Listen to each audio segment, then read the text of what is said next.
Chapter 5 from the Hovel, original poetry. Cracking into compassion.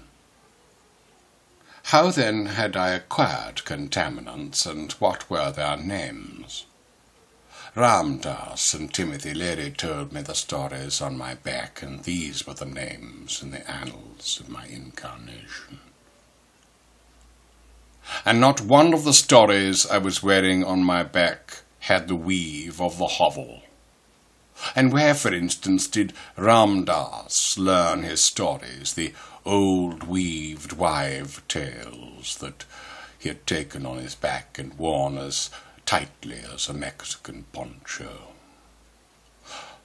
Ramdas had learned from an imaginary friend, as the best of old childhood friends are imaginary, like Harvey the Pooka.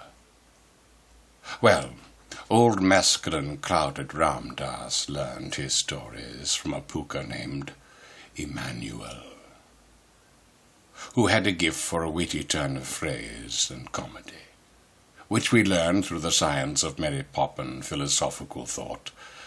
Laughter makes the medicine go down, or from the Liberty Bell that still can ring. We learn that laughter is the rubber chisel of the clown. Laughter is how the stories crack through to let the light of love onto the skin. Ramdas's imaginary friend Emmanuel met fearful questions about death with this cheery phrase: "Tell them all that death is absolutely safe, and that it's like taking off a rather tight shoe." And what contaminants do I wear like a tight shoe? The names are legion: class clown, poet, actor, salesman, Andrew William, brand. But out of body, deconstructed, the names of my attachments, through which, on earth and in this body, I work for decadent achievement, when these names are removed one by one, like a garment.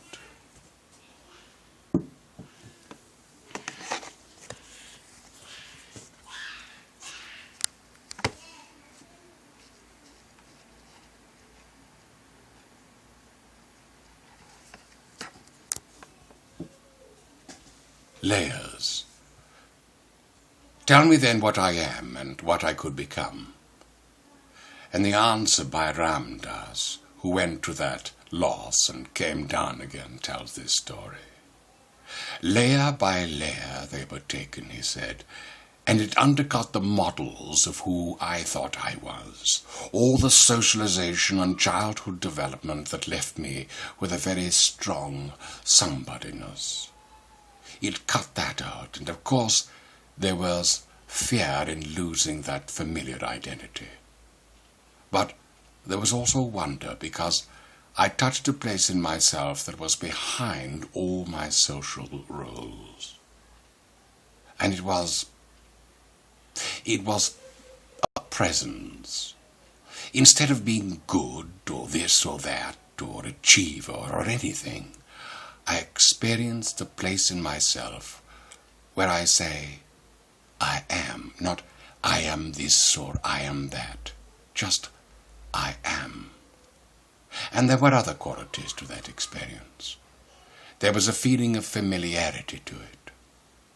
It was a feeling as though, even though I had not been in that space since probably childhood, before I developed my conceptual structures of mind, that place was extremely familiar to me. There was another quality to it. I experienced a part of myself that was incredibly compassionate.